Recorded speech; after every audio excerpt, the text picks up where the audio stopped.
কিছুদিন আগে আমাদের সিপিএম এর রাজ্য সম্পাদক এবং বিরোধী দলনেতা জিতেন চৌধুরী মহাশয় ব্রাহ্মণদের ব্যাপারে একটা কটূক্তি করেছেন।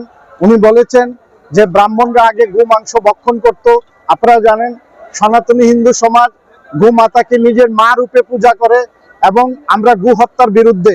কিন্তু উনি কিছুদিন আগে যে একটা বাজে মন্তব্য করেছেন আমাদের গো মাতা সম্পর্কে এবং বলেছেন যে ব্রাহ্মণরা যারা আছে বৈদিক ব্রাহ্মণ সমাজ আগে যারা পূজা অর্চনা করতো তারা গোমাতাকে বলি দিত এবং গোমাতার মাংস ভক্ষণ করত এবং অন্যান্য সময় যদি ব্রাহ্মণদেরকে আমরা যদি গো মাংস না রান্না করে খাওয়ানো হয় তাদের নাকি মন তৃপ্তি হতো না। এই ধরনের একটা বাজে কমেন্টস উনি করেছেন এবং হিন্দু সমাজের এগেইনস্টে করেছেন।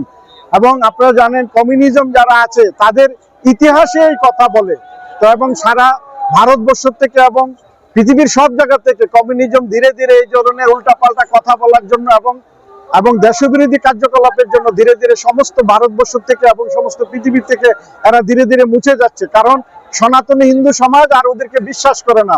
ওরা বেঈমানি রূপে এবং ব্রাহ্মণদের এগেইনস্টে এবং হিন্দু সমাজের এগেইনস্টে বিভিন্ন ধরনের কটূক্তি ওরা করে। তাই আজকের যে আক্রোশ র্যালি আমাদের যে জিতেন চৌধুরী মহাশয় যে কটূক্তিটা করেছেন সেটার এগেইনস্টে আমাদের আক্রোশ র্যালি। আমাদের সমস্ত হিন্দু সমাজ সমস্ত যুব সমাজ আজকে একত্রিত হয়েছে। ওনার যে কমেন্টস করেছে এটার এগেইনস্টে আজকে রবীন্দ্র ভবন থেকে মিছিল আরম্ভ হয়ে সিটি সেন্টার গিয়ে একটা পথসভার মাধ্যমে আজকের আমাদের আক্রোশ র্যালি শেষ হবে।